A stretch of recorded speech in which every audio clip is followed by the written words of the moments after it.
Here we are with my old friend, colleague, and Hall of Famer Steve Flink. We just saw the two men's semifinals. We haven't discussed about the women's semifinals, but let's start with the men's this time. Daniil Medvedev, who had not lost one set in the whole tournament, lost 3 sets in a row. He could have won the second and the third, but he lost because he was up 1 break, but he lost them all. Yeah, it was an interesting match. Great effort from Dominic Thiem, I thought, Ubaldo. First of all, he won the first set easily. There was an awkward moment in the middle of the set when Medvedev lost his serve, and he was unhappy because he thought his serve was out and he wanted to challenge the call on his serve, and the return came back. And anyway, he didn't win that argument with the umpire, and that he lost his serve, and he crossed over to the other side of the net, which, as you know, Ubaldo, that's a no-no. You don't do that, and he shouldn't have done that, but he wanted to look at the spot where his serve landed. You remember that moment? Yes, I remember that moment. I was thinking about somebody called Jimbo Connors, who did the same thing when he played Barasuti in Flushing Meadow. And not only, he went there and with his foot erased the mark, which was even worse. And you know who taught him to do that? One of his mentors, Ilie Nastase. Yeah. Who once did that I saw him do that to Arthur Ashe in a mixed doubles match once in Hilton Head. But in any case, Ubaldo, that was a crucial service break against Medvedev. And then he was still kind of a little upset about it when he served at 2-5, and he kind of lost his serve carelessly there. But from there on in, from that point, the last 2 sets, he played quite well, and he was up 5-3. He served for both sets, Ubaldo. He served for the second set at 5-4. He had Thiem down love 30 when Thiem was serving 3-5, and then Medvedev served for the set at 5-4 and didn't close it out. And he lost that in a tiebreak, 9-7, after having a set point. And then third set was kind of similar. He's up 5-2, and he served for the set at 5-3, and he couldn't close Thiem out. And Thiem eventually beat him, in the tiebreak, 7-5. So I'm sure that Medvedev probably thought he should have won both of those sets, Ubaldo, but I thought Thiem competed very, very well and deserved the victory. Didn't you feel that way? Yes, I do feel I do feel that way, and I would say that one of the major problems of Thiem has been with his shoes, because he was slippery. I don't know, he had to change them twice, and he was never happy. And then the ankle too, Ubaldo. He was a little worried about his ankle in the second set tiebreak, but he still managed to get through it. But you're right, the shoes, I guess the shoes get wet.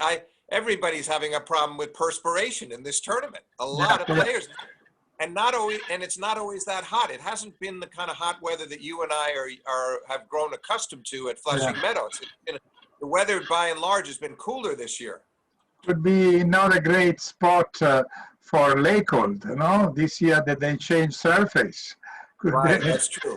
You remember when in Australia they were playing with rebound ace, and they had problems all the time because they were sticky at the courts, and they had to change, and they went to another surface. To get back to Thiem for a second, it's such an important victory for him when you think about it, because he was in the finals against Nadal at Roland Garros 2 years ago, beaten in straight sets. Finals against Nadal last year at Roland Garros, beaten in 4 sets. Finals of Australian Open this year, beaten by Djokovic in 5 sets. He's been getting so close, and now here he is back in his 4th Grand Slam final, and obviously he will be the favorite against Sasha Zverev. Do you agree? Sure. Also because the head-to-head are all in his favor. No, they're 7-2. No, right. And he's won the last 3. He's won the last 3 also, and one of those, of course, was the Australian Open semifinals this year, a big match. Yeah. The last 4 sets, and the last 2 sets were tiebreak, so it wasn't easy for Thiem. But I think he's going to be pretty confident, because Zverev. We should talk about that match. He had to make another difficult comeback today, as he had in the previous round. This one even more so, to beat Carina Busta from 2 sets to love down. He's never done that before, Ubaldo. Yeah, he has never done that before. He played so many times 5 sets in the slams. But I mean, to come back is a different story. And then he played so badly in the first 2 sets. To be honest. Oh, Ubaldo, so badly it doesn't even do it justice. We have to come up with a word that makes more negative than that. Because in the first 2 sets, Ubaldo, for someone who serves as well as Zverev, he lost his serve 5 times in the first 2 sets. He was down 5-1 in the first set and came back, lost it 6-3. Down 5-love in the second, lost it 6-2. He was awful for 2 sets. And that's where I give him a lot of credit, that he found his range in the middle of the third set and only lost his serve one more time. And he was really, he was much more under control from the baseline from early to the middle of the third set through the rest of the match. And Carreño Busta was no longer able to wear him down, was no longer able to pick him apart the way he had. Yes, when I did the interview through Zoom to Zverev, and I was joking with him at the beginning because I said, I can see that you are smiling behind your mask. And he started laughing, and he said, when you ask me questions, I'm always smiling. It was his answer. I think Ubaldo, he speaks for all of the players when he says that. He's not the only one. You make them all laugh. It doesn't matter whether it's Nadal, Djokovic, team, you name it. Even Angie Kerber, when she won the Australian Open, you had her laughing. Yeah. So what was funny, and then at the end I had another follow-up later on, and I said, look, I'd like to know, normally all players, they never tell you if they like to play against one or the other player when another semifinal is on, is on there. And so I will not ask you, but just tell me if in the back of your mind you would prefer to have one player or another, and don't tell me the name. And then he said, yes, I have one in my mind. And of course, he would have liked to play Medvedev because he had a better head-to-head. While as we said, with Thiem, he has almost always lost. Yeah, that's true. On the other hand, he's played some good matches, and that one in Australia was really very well played because they were 1-set all, and then the last 2 went to tie breaks. So I hope we can get a match like that on Sunday. It would be nice for the fans to have that. But the great thing is, Zverev is through. It's his first final, and we've been expecting that from him, Ubaldo, for a long time, that he would make a major final. And Thiem in his fourth, and it would be, I think, a very kind of fitting finish if Thiem beat Zverev in a well-played. It's fitting either way, but somehow Thiem is the one who was always most likely, I suppose, when we look at it. If Djokovic was not going to win this tournament, and once Djokovic was out with the disqualification, Thiem is the worthiest man in the field to win the title, in my view, given his record. Yes, we were saying that could have been that the semifinal between Medvedev and Zverev could be a sort of anticipated final in case, especially, Carreño Busta would have won, because we thought that they would deserve more than anybody else to be in the final and win a slam. So now, well, we are happy that we have... Medvedev, Ubaldo, you're saying Medvedev and Thiem, right? Yes, I said that the Medvedev team could have been, someone, was the anticipated final, especially in case Zverev would have lost the other semifinal to Carreño Busta, because we would have not guessed probable, predict as a probable team or Medvedev to lose to Carreño Busta in a final. So at this point, I think we have the better final we could have. No, the best final. We couldn't ask for more, no doubt about it. Hopefully, Zverev can start off a little bit more solid and concentrated and efficient than he was at the start of this match or the start of his match against Borna Coric in the previous round. He was down 6-1, 4-2. He's got to make a better start against Thiem. But I think the tennis should be very good. And if Zverev has a very good serving day, Ubaldo, that's probably his best chance, is if he gets a lot of first serves in, and if he gambles on his second serve and puts in some of those 135-mile-an-hour second serves where he rolls the dice. But his serve can be great, and it will need to be great against Thiem. Do you agree? Sure. Our team tonight was returning pretty well in general. Apart from he had the two games, one in each set, second and third, where he got a little bit distracted. He didn't play well and that's why he got the break. You know, he gave the break to his opponent. But then in general, he played really well, and his down the line backhand is really a fantastic shot. Oh, it is. It's a great shot, and then he moves so well. He's got a great running forehand, and he can do great things with his inside-out forehand as well. I think from the baseline, he's definitely better than Zverev's. They get into the longer rallies. I trust him more than Zverev, and I think he'll try to break down Zverev's forehand. So I think it really comes down to Zverev needing to play good attacking tennis, certainly to serve very well and end some of those points as quickly as he can, because I still think the longer rally favors Dominic Thiem. Yeah, me too. And then Zverev, you say that he should attack. At the same time, Zverev would need the volley of his brother when he gets to the net. Because even if today he did few ones. I actually don't mean that kind of attacking tennis, Ubaldo. To be more precise, he must hit out freely and be very aggressive off the ground when he has an opening for a winner to go for it, not be timid. It's not something he has to get to the net a lot, and you're right. He doesn't volley as well as his brother does, that's for sure. Yeah. Listen, okay, I think we could maybe say something also about the ladies' final now. Yes. After we saw last night, Azarenka played really badly the first set, but Serena seemed to be in great form, in great shape. And then instead, after she lost the opportunity in the first game of the second set, then Azarenka was so much more agile, quick, and with the backhand, she was making points one after the other, while Serena started missing shots. Especially, she missed quite a few returns. In one game, I remember four mistakes on easy serves that she could have handled much better. Ubaldo, we've been seeing it, and how many times have we talked about it? Starting with Kentucky, where every match for Serena was a three-setter.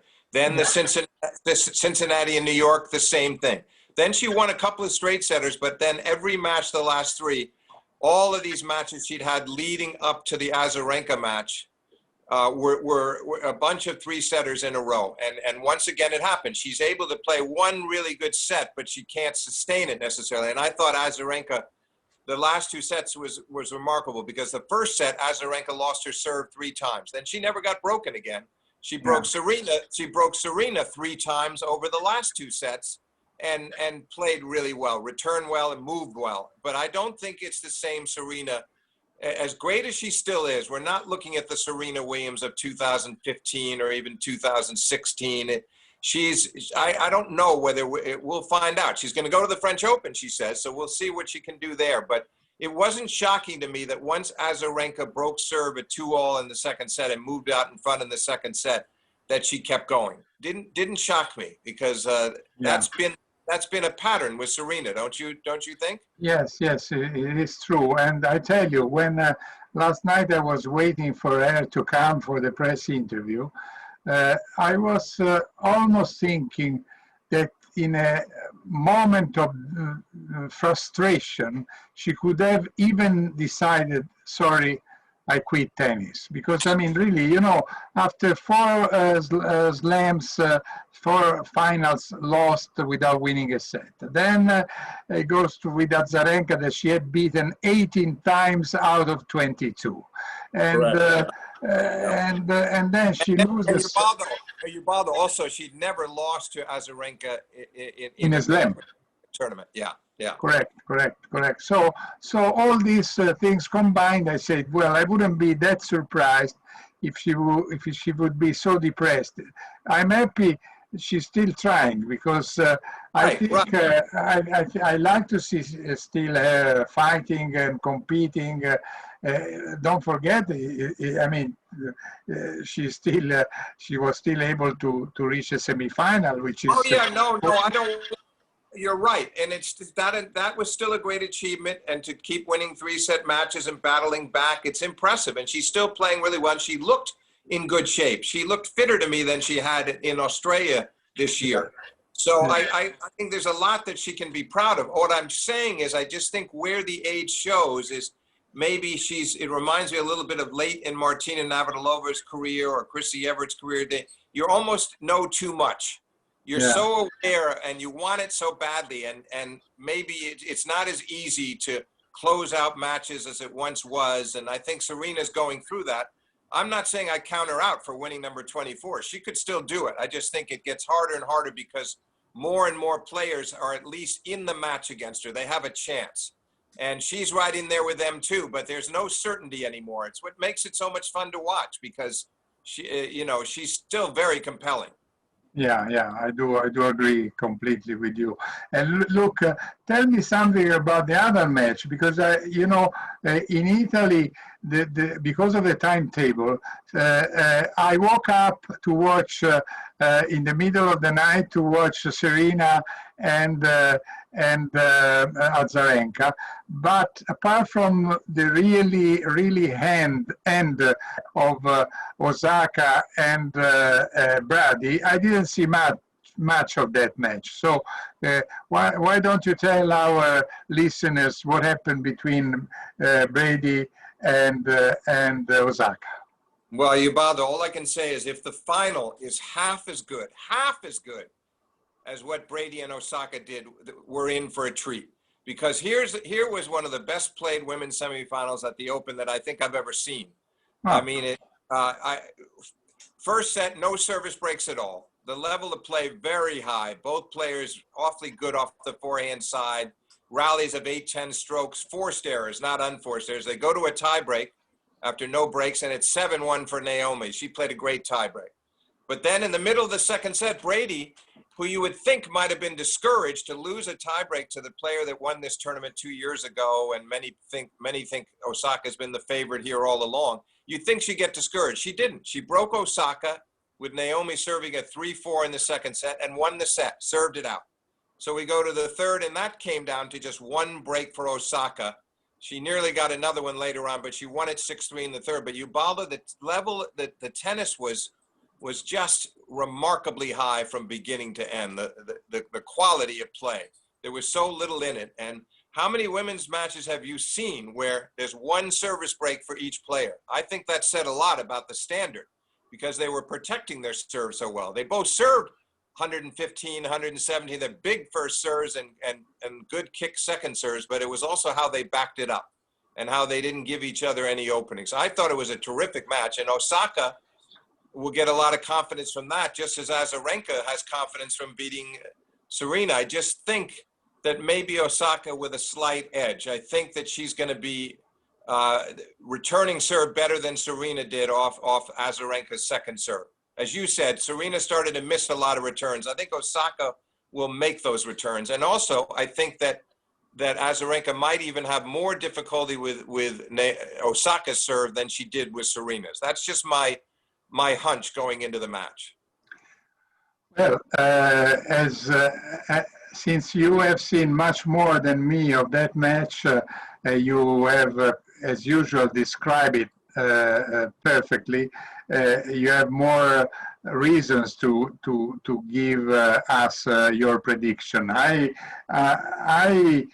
was surprised about the comeback of Azarenka from zero. She hadn't won a match since I think 2019, the fall of 2019, and then she won the previous tournament, the Cincinnati played in Flushing Meadow. Now she's in the final 7 years after her last final played here. She had won in 2012 and 13 two Australian Open, and in those 2 years she made the final here in New York. Now I think I don't know which one would be a better story, because one would be the story of the fourth mother who is capable to win a slam, and that would be Azarenka. In the other case, it would be the confirmation of a player who won 2 years ago the US Open, immediately after the Australian Open, and then she was not able to perform at the same level for the following year. So, so both winners would have a reason to be up there.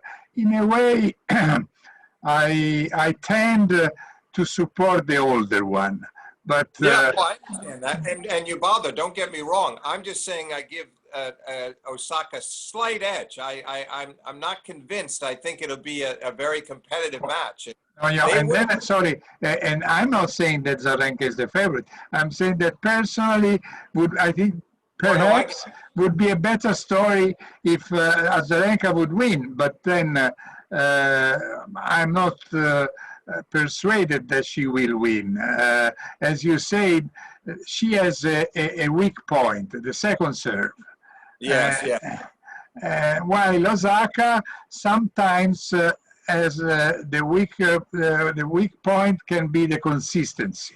Sometimes this tournament, but you're right, it's true. I just feel like this tournament, particularly the last two matches with Shelby Rogers, with Jennifer Brady, she's looked to me like she's peaking now, and she's not missing very much. She didn't miss much in the semis at all, Ubaldo. So I feel like she's sort of rising to the occasion right now. We're going to find out, and I think that she's playing somebody who's maybe a little bit more guileful, has all the strategic acumen in Azarenka. She's a very smart player, so Azarenka will maybe throw some different things at her, but I think Osaka is just right now in such good form, and it'll take a great performance from Azarenka. But if she does it, Ubaldo, there's no doubt you're right about, as a story, there's no better story. On the other hand, if Osaka wins, it's a third major title for her, and a second U.S. Open, and she's building herself up toward an incredible career, because why wouldn't she win a lot more in the next 3 or 4 years? This could get her on a roll again. And she is already the richest woman in the tennis world. She started to talk, and she became a voice in all these situations. She has personality.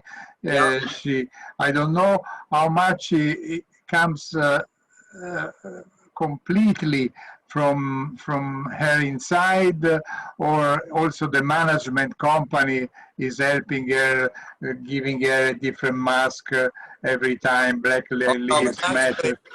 I think that's really her choice, Ubaldo. She has a different name on the mask every match, and I think it's really her own feelings about the situation. I think it's much more her than the manager. And yeah, but still, someone has to prepare the mask.